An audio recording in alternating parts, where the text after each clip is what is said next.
नमस्ते सदा अवसर मातृभूमि जय हिंद दोस्तों। शुरू करते हैं आज के डिफेंस समाचारों को।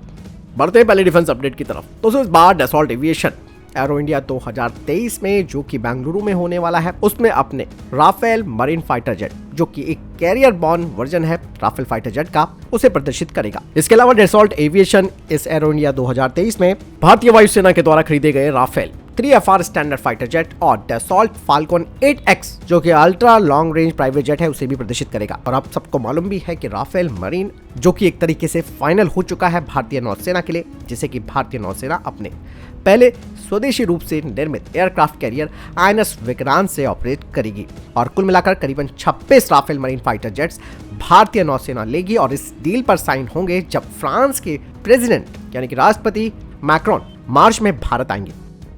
बढ़ते हैं नेक्स्ट अपडेट की तरफ। दरअसल दोस्तों DRDO एक next generation explosive reactive armour जिसे कि NGERA कहते हैं उस पर काम शुरू कर चुका है, जिसे कि next generation main battle tank पर लगाया जाएगा। और दोस्तों ये तीसरी पीढ़ी का एक्सप्लोजिव रिएक्टिव आर्मर होगा। दरअसल ये जो next generation explosive reactive armour है ये दुश्मन की एंटी टैंक मिसाइल जो कि टेंडम शेप्ड चार्ज वॉरहेड के साथ आती है उन्हें हराने में सक्षम है।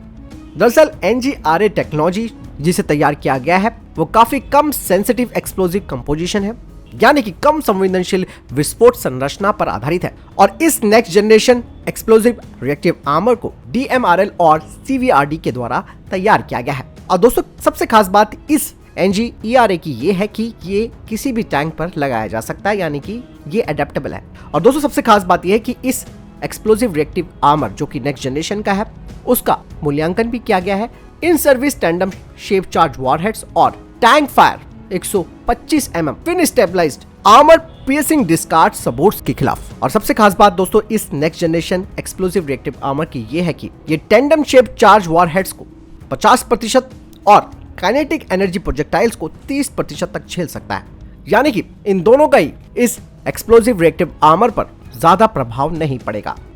बढ़ते हैं नेक्स्ट अपडेट की तरफ। दरअसल दोस्तों अमेरिकी फर्म जनरल इलेक्ट्रिक और HAL के बीच अब बातचीत पूरी हो चुकी है जिसमें ये कहा गया है कि भारत में F414 INS 6 इंजन को लोकली मैन्युफैक्चर करने के लिए जो कि लाइसेंस एग्रीमेंट के तहत है उसके लिए HAL की इंजन डिवीजन बेंगलुरु को चुना गया है। यही नहीं दोस्तों HAL अब अपनी फैसिलिटी को अपग्रेड करेगा, इसके साथ ही साथ इंजीनियर्स को भी ट्रेन करेगा ताकि इंजन टेक्नोलॉजी को एब्जॉर्ब किया जा सके, साथ ही सप्लाई चेन को भी भारत में तैयार किया जा सके।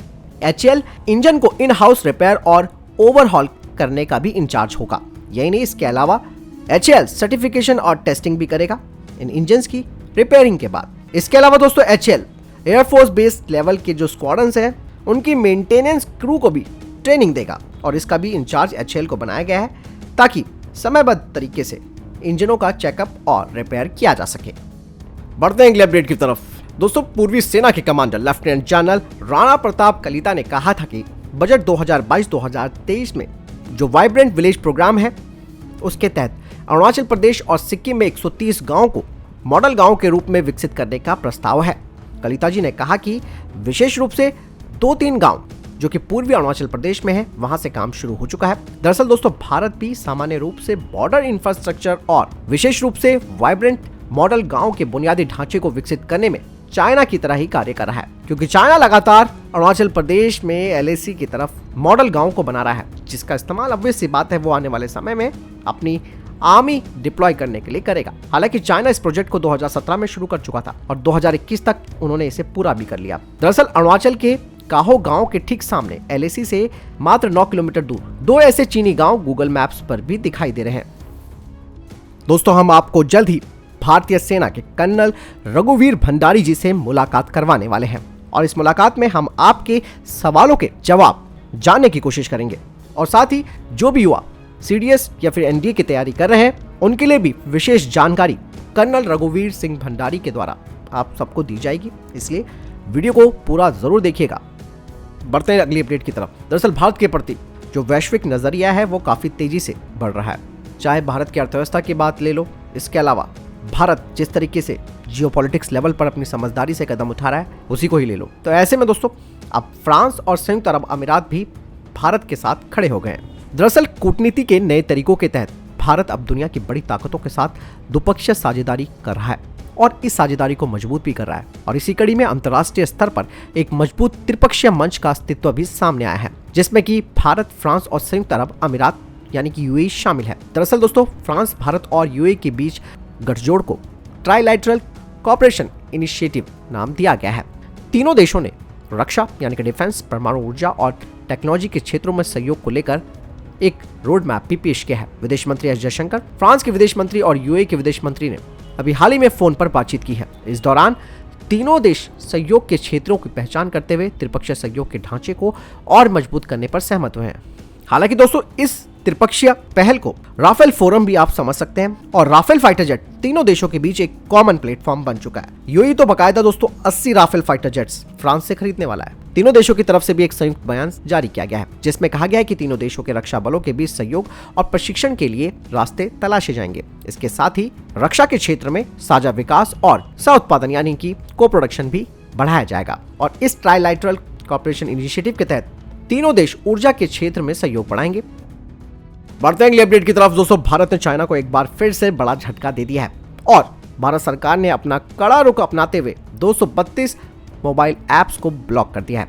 कहा जा रहा है कि ये सभी ऐप्स सट्टेबाजी, जुआ और अनाधिकृत जो लोन होते हैं उससे संबंधित थी, जिन्हें कि चाइना की विदेशी संस्थाओं के द्वारा चलाया जा रहा था। भारत सरकार के इलेक्ट्रॉनिक्स और आईटी मंत्रालय ने गृह मंत्रालय के निर्देशों के बाद इन ऐप्स को ब्लॉक करने का आदेश जारी किया है। ये सारी ऐप्स गलत कामों में शामिल थी। दरअसल इन ऐप्स को इसलिए भी बंद किया गया है क्योंकि ये देश की आर्थिक स्थिरता के लिए खतरा पैदा कर रही थी। हालांकि सरकार ने कौन सी 232 ऐप्स को ब्लॉक किया है, इस बारे में जानकारी नहीं दी है। दोस्तों, भारत सरकार अब चीन पर कड़ी कार्रवाई कर रही है और लगातार उसे हर मोर्चे पर कमजोर कर रही है। भारत सरकार ने पिछले साल ही चीन सहित विभिन्न देशों के द्वारा बनाए गए 348 मोबाइल ऐप्स को भी ब्लॉक किया था। इन ऐप्स को नागरिकों की प्रोफाइलिंग के लिए, यूजर की जानकारी एकत्रित करने और इसे गलत तरीके से विदेशों में भेजने के लिए दोषी पाया गया। बढ़ते हैं अगले अपडेट की तरफ। दोस्तों, भारत की यात्रा पर आए लिथुआनिया के सांसदों ने कहा कि बाल्टिक देश तेजी से बदलते वैश्विक परिदृश्य की जरूरतों को पूरा करने के लिए भारत के साथ रक्षा, जैव प्रौद्योगिकी और सेमीकंडक्टर सहित कई क्षेत्रों में सहयोग बढ़ा रहे हैं। साथ ही लिथुआनिया के सांसदों ने कहा कि भारत को रूसी प्लेटफॉर्म पर अपनी निर्भरता को कम करने की जरूरत है। यूक्रेन युद्ध के बाद रूस भारत की तकनीकी जरूरतों को पूरा करने में सक्षम नहीं है। अधिकतर रूसी प्लेटफॉर्म पुराने सोवियत युग की तकनीकों पर आधारित है। साथ ही उनकी तरफ से कहा गया है कि हम भारत के साथ और अधिक सहयोग कर सकते हैं। फिलहाल भारत रूसी तकनीक पर निर्भर है, लेकिन ये एक बड़ी रणनीतिक समस्या भी है। उन्होंने कहा कि हमने डीआरडीओ के साथ भी चर्चा की है। भारतीय मूल के हथियार काफी अच्छे हैं, लेकिन इन हथियारों का जो आधार है वो रशियन है और रूस की टेक्नोलॉजी पुरानी हो चुकी और कई साल पीछे है। ऐसे में भारत को एक और देशी हथियारों, टैंकों, तोपों आदि का उत्पादन करना चाहिए और साथ ही साथ हमारे साथ भी सहयोग करना चाहिए। दरअसल मैं आपको बता दूं कि लिथुआनिया नाटो का सदस्य भी है और लिथुआनिया की तरफ से ये कहा गया है कि यही कारण है कि अगर किसी भी तरीके की जरूरत उन्हें हुई तो हम भारत से हथियार खरीदेंगे। साथ ही लिथुआनिया की तरफ से कहा गया है कि बायोटेक्नोलॉजी और सेमीकंडक्टर जैसे कुछ क्षेत्र में लिथुआनिया के पास उन्नत तकनीक है। इस संबंध में हम भारत के साथ सहयोग कर सकते हैं। बढ़ते हैं अगली अपडेट की तरफ। आज सुबह से दोस्तों चर्चाओं का विषय रहा कि अमेरिका ने चीनी जासूसी गुब्बारे को मार गिराया। बात सामने कई तरीके की आ रही है इसे लेकर, और सबसे बड़ी बात है ये है कि अमेरिका के हाईटेक कहे जाने वाले फाइटर जेट F-22 रैप्टर ने चीन के जासूसी गुब्बारे को मार गिराया। और इस गुब्बारे को दोस्तों अमेरिका के साउथ कैरोलिना के समुद्री तट से करीबन 9.6 किलोमीटर दूर अटलांटिक महासागर में शूट डाउन किया गया। आपको बता दें कि F-22 रैप्टर ने AIM-9X मिसाइल का इस्तेमाल किया और इस गुब्बारे का जो भी मटेरियल था, पेलोड था, वो समुद्र में गिरा। हालांकि चाइना की तरफ से इस पे काफी बड़ी प्रतिक्रिया आई है और चाइना ने साफ तौर पर कह दिया कि अमेरिका ने जो किया वो गलत किया। चाइना के विदेश मंत्रालय ने साफ तौर पर कहा कि हम चाहते थे कि अमेरिका इस मुद्दे को शांति के साथ हल करे, लेकिन अमेरिका ने हमारे सिविलियन एयरशिप, सुनिए दोस्तों, सिविलियन एयरशिप चाइना से कह रहा है उसे मार गिराया गया और हम इसके खिलाफ विरोध दर्ज कराते हैं और अमेरिका ने अंतर्राष्ट्रीय मानकों का उल्लंघन किया। चाइना ने कहा कि हमने पहले भी कहा था कि इस गुब्बारे से अमेरिका को किसी भी तरीके का कोई सैन्य खतरा नहीं है। दोस्तों आपको मैं बताना चाहूंगा कि जून 2020 में भी चीन का ये जासूसी गुब्बारा अंडमान और निकोबार द्वीप समूह के पास दिखाई दिया था। हालांकि इस न्यूज को ज्यादा कवर नहीं किया गया क्योंकि इसे एक मौसम संबंधी गुब्बारा माना जा रहा था। चाइना का कहना है कि गुब्बारा एक मौसम का गुब्बारा था जो गलती से संयुक्त राज्य अमेरिका की हवाई क्षेत्र में जाकर चला गया और ये अपना रास्ता भटक गया। दरअसल चीन पिछले कई सालों से पूर्वी एशिया, दक्षिण एशिया और यूरोप सहित कई जगह अपने इस गुब्बारे को भेज चुका है और अंडमान और निकोबार द्वीप समूह में भी चाइना का ये गुब्बारा दिखाई दिया था। हालांकि यहाँ पर एक बात और चर्चाओं में बनी हुई है कि अमेरिका के F-22 रैप्टर ने इस गुब्बारे को गिरा दिया, जैसे कि मैंने आपको शुरुआत में बताया था। लेकिन दोस्तों, इससे पहले भारत भी इस तरीके के एक्शन को ले चुका है। इस तरीके की एक घटना 2016 में आई थी, जब राजस्थान के बाड़मेर जिले में पाकिस्तानी पक्ष की तरफ से एक गुब्बारा देखा गया था और सुखोई 30 MKI विमान ने तुरंत उड़ान भरी और इस बैलून को सुखोई 30 MKI विमान ने अपनी 30 मिलीमीटर की ऑटोमेटिक कैनन से शूट कर दिया। इस ऑटोमेटिक कैनन से करीबन 5 विस्फोट किए और ये जो 5 मीटर डायमीटर वाला मेट्रोलॉजिकल बैलून था उसे नीचे लाया गया। हालांकि पाकिस्तान की तरफ से इस बारे में कोई आधिकारिक बयान नहीं आया था, क्योंकि वो झूठ बोलता है। तो ऐसे में आप समझ सकते हैं कि भारतीय वायुसेना भी इस चीज के लिए काफी एक्टिव हो चुकी है।